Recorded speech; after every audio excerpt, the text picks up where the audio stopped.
Law number 17, the law of dividends. Investing in the team compounds over time. Now, you're probably feeling good right now because we have talked about 17 indisputable laws of teamwork. And you're saying we're on number 17. I mean, we have 16 of these indisputable laws under our belt. Feeling kind of proud, aren't you, huh? Yes. You kind of feel like you're ready to take your team and just go out and whip the world, aren't you, huh? How many of you would say, boy, I think I got this teamwork stuff down better now than when I was on law number 3? How many of you would say that from a 1 to a 10? Because what I want to encourage everybody, in fact, I trust that you've been doing this throughout all of the training. Every time you finish one of the laws in training, not only do you go back to the book and read the law and make sure you've got it under your belt and practice the law and apply it and teach it like I suggested to you in the introduction of this training video series, but I trust by now you're beginning to get a sense of you're getting a grasp of what these laws really mean. But here's the question.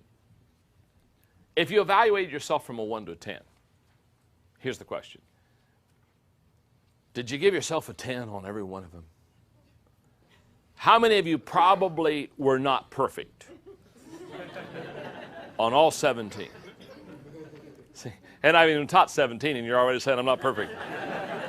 You just kind of know, okay? But let me ask you a question. How many of you say, you know, 3 or 4 of these laws I'm pretty good at right now? How many? Come on, you get some. How many of you basically say you need help? Now, here's what I want you to catch. You're going to be good at some laws. Some laws you're not going to be so good at. What you do is you evaluate yourself, review this, not only for yourself but for your other team members. And I want to stop here for a moment and say this.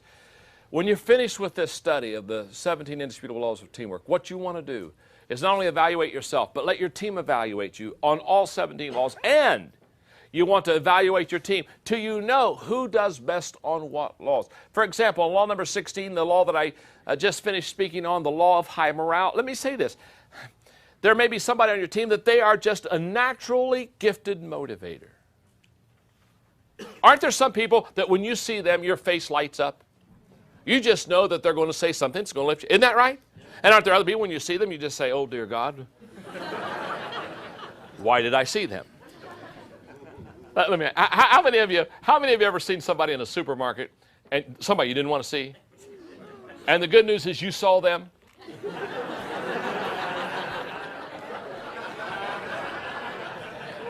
You saw them, they didn't see you. How many of you, this is just for fun. This is for fun. There's no teaching value in this at all. This is just for, how many of you have ever ducked or hidden from somebody you didn't want to see? Come on, raise your hand. Oh, yeah. Okay. This law, the law of dividends, if I could teach any law successfully, this is the one I'd want to teach. And here's why. You have no idea. If you'll pour yourself into your team, the return your team will give you. In one of the earlier laws, I talked about when I turned 40, remember? And I realized that I could never accomplish what I wanted to accomplish on my own, so therefore that's where I developed the law of the inner circle, one of the 21 irrefutable laws of leadership. That's where I realized I have to bring people around me and develop a team. Okay. As I look back at that decision at the age of 40, I'm now 54, at that decision, I can say of any decision I have ever made in the area of leadership, that was the greatest decision. Because I'm now 14 years in this process, and I'm starting to clip some pretty good coupons. I'm starting to reap some pretty good compounded dividends because I've spent this time in developing a team. So I think the best way I can help you, because I really want to teach this law well, because if you can walk out of here today, and if you can finish this training video, and you can become committed to investing in your team, 10 years down the road, now not tomorrow, by the way, I want to tell you something. If you make a determination to invest in your team, tomorrow will not be a good day. Because when you start to pour your life into people, some of the people on your team aren't going to be interested. Some of the people on your team aren't going to want to learn. They're not going to want to grow. And it gets very frustrating as leaders. You're trying to, pull them all together. And you're going to say, we're all going to get together to grow and learn. They're going to look at you and say, I don't want to grow. I don't want to learn.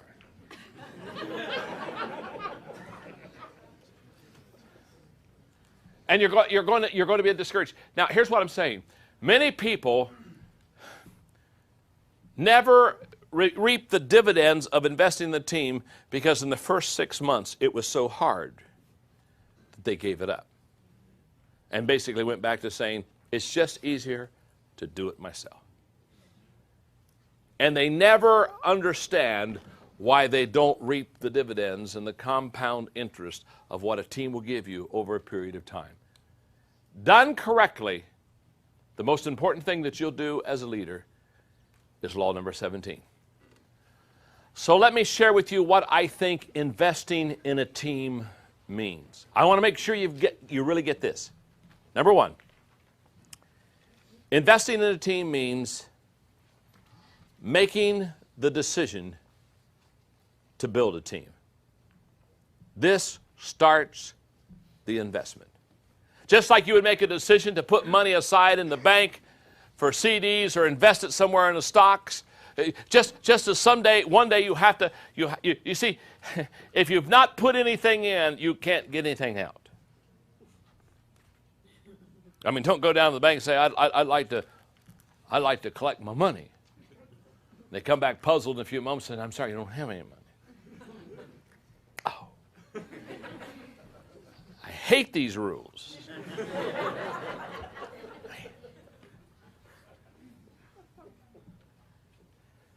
The best thing that can happen to you is you walk out of this studio, is you to commit yourself today to start investing in your team. That's step number one.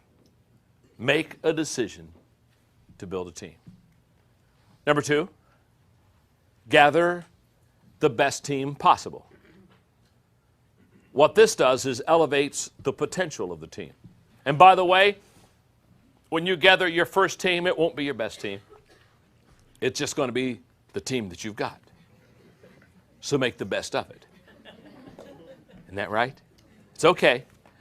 The only way that you're going to get a better team is either by training them or becoming so much better that other better people are attracted to you. Number three, investing in a team means paying the price to develop the team. This ensures the growth of the team. We've already studied the law of the price tag. We have already realized that organizations stop growing when the price gets too high. You're going to have to pay a price to invest in your team. Number four, investing in a team means doing things together as a team.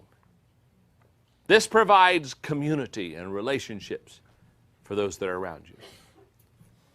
Number five, investing in a team means empowering team members with responsibility and authority. What this does is this raises up leaders for the team. Number six, investing in a team means giving credit for success to the team. This lifts the morale of the team. Number seven, investing in a team means evaluating to be sure your investment in the team is paying off. Nothing wrong with this. This brings accountability to the team. Number eight, investing in a team means stopping your investment in players who do not grow. This eliminates greater losses to the team. Number nine, investing in a team means creating new opportunities for the team because this allows the team to stretch. Number 10, investing in a team means giving your team the best possible chance to succeed. This guarantees a higher return. Now, if you'll allow me, I want to just quickly read these 10 things again without stopping, just for you to get the picture. Investing in a team means making a decision to build a team because this starts the investment for your team. Investing in a team means gathering the best team possible because this elevates the potential of the team. Investing in a team means paying the price to develop the team. This ensures the growth of the team. Investing in a team means doing things together as a team because this provides the community for the team. Investing in a team means empowering team members with responsibility and authority. This raises up leaders for the team. Investing in a team means giving credit for the success of a team. This lifts the morale of the team. Investing in a team means evaluating to be sure your investment in the team is paying off. This brings accountability to the team. Investing in a team means stopping your investment in players who do not grow. This eliminates greater loss to the team. Investing in a team means creating new opportunities for the team. This allows the team to stretch. And finally, investing in a team means giving your team the best possible chance to succeed. This guarantees a high return. Now, here's what I want to do. I want to share with you personally, for about 6 more minutes, the compounding results of investing in my team. Number one, my team makes me better than I am. That's a fact. I recognize it. Guess what? So does everybody else. And a classic example is this book, The 17 Indisputable Laws of Teamwork. I didn't do this book by myself.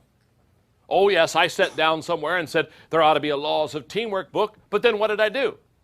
I wrote down some laws I thought were laws, and then I got together my team, and I set them around the room, and I said, let me share with you what I'm thinking, and I threw it out with them, and they said, oh my goodness, those are good, but have you thought of this?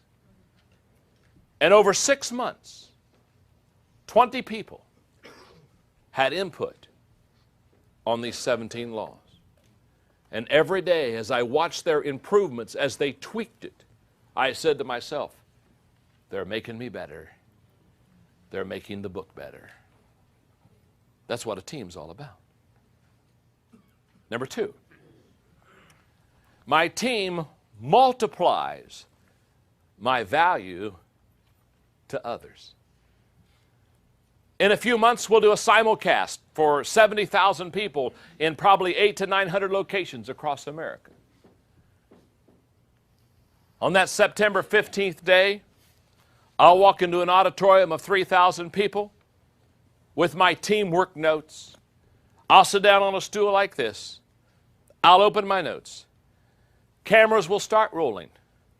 We'll be into 700 to 800, maybe 900 site locations across the country. 65,000, 70,000 people will watch. And for the next 6.5, 7 hours, I'll teach. But here's what I know. I did nothing to recruit those people. I did nothing to develop those host sites. I did nothing to do the marketing and the advertising. I did nothing on the promotion. I did nothing on the communication. I did not set up a camera. I did nothing with the satellite. Basically, all I did was sit on a stool, open my notes, and say, hi, my name is John.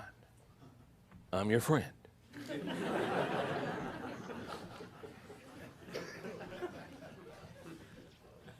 The team multiplies my value. If it's up to John, he gets a handful. The team gives me thousands.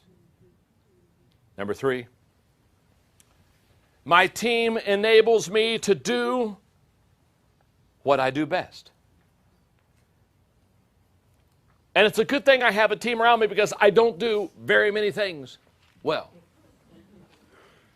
I'm not a multi-talented person. I'm always amazed at people who can do everything. I've never been able to do that. I can't even do 2 things at once. I'm very limited. In fact, there are only 4 things I can do. I do these very well. But there are only 4 things. Ask my wife. I'm worthless. Ask my team. I'm clueless. In fact, they look at me and they're continually amazed at what I don't know. Many of them look at me as Columbo. Just walking through the halls with a trench coat, muttering to myself, trying to figure it out. Now, the 4 things I do well. I lead well, I communicate well, I relate well, and I create well. I'm good at those 4 things. But it stops there. I'm really not good at anything else. Worthless. But I have a team. And the team around me. You know what they say? Is they say, John, you're worthless. Don't go there. Don't do that. Just do 4 things. So every day, all I do is 4 things. People say, don't you do anything else? No. I'm not any good. 4 things. My name is John. Keep it simple.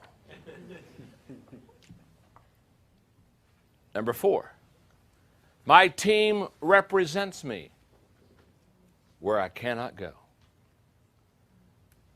My team goes places that I don't go. We have an international ministry called Equip, and we're in over 100 different countries teaching leadership. My material, my tapes, my DVDs, our training seminars, over 100 countries. I only go internationally usually once a year, unless Margaret wants me out of the house.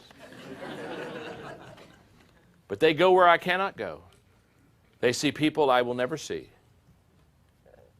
They raise leaders that I will never personally touch.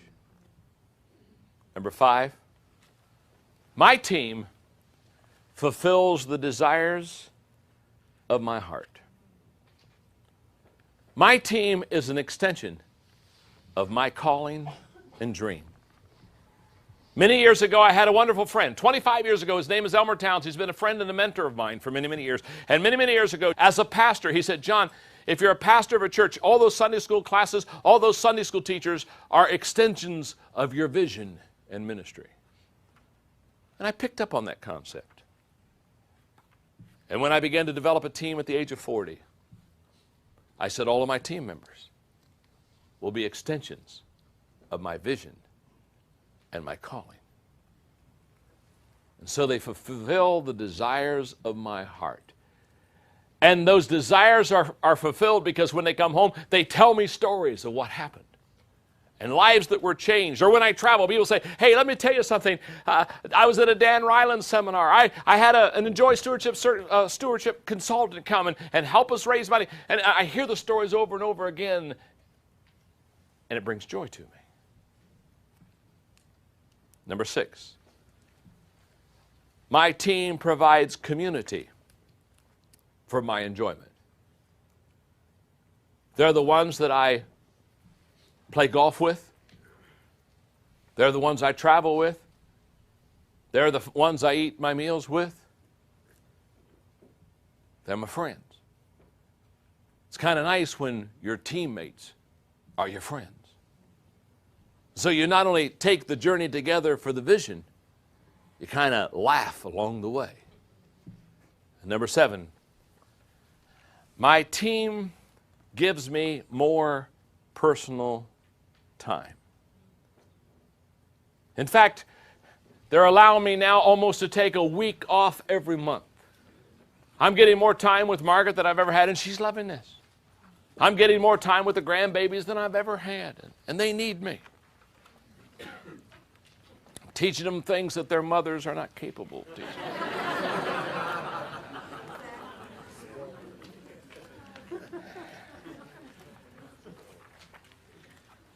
What am I saying? They free me up and allow me to do things with my family that I could never do if I would not have developed a team. In closing, years ago I wrote a book called The Success Journey.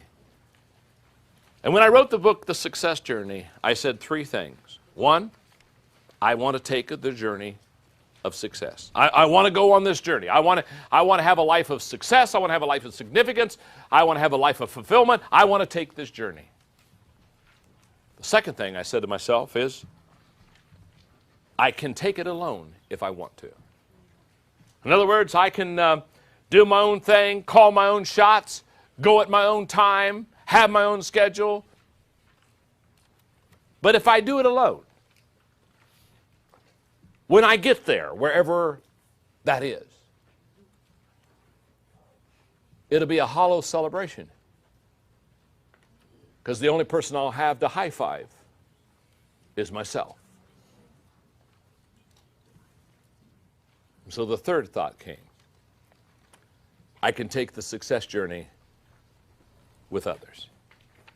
And if I take the success journey with others, oh, I know. When you journey with somebody, that means you can't always go as early as you want to go or stay out as late as you want to stay because you've got other people that you're taking on the journey with you. And I realize there are times when it doesn't go as fast as you want it to go. And there are times when it's a little frustrating because you've got people on the journey with you. But here's what I know. We're doing it together. Now, I plan on doing this for a long time. I'm relatively a young man. But here's what I know. When I come to the finish line, I won't be alone. We'll be celebrating together. It'll be high five together because we have learned the laws of teamwork. And the great things about the laws of teamwork is the laws of teamwork work. So go implement them, apply them to your life, get buy-in from your team, do it together, go to the top. Success is yours because you included others on your journey. Thank you very much.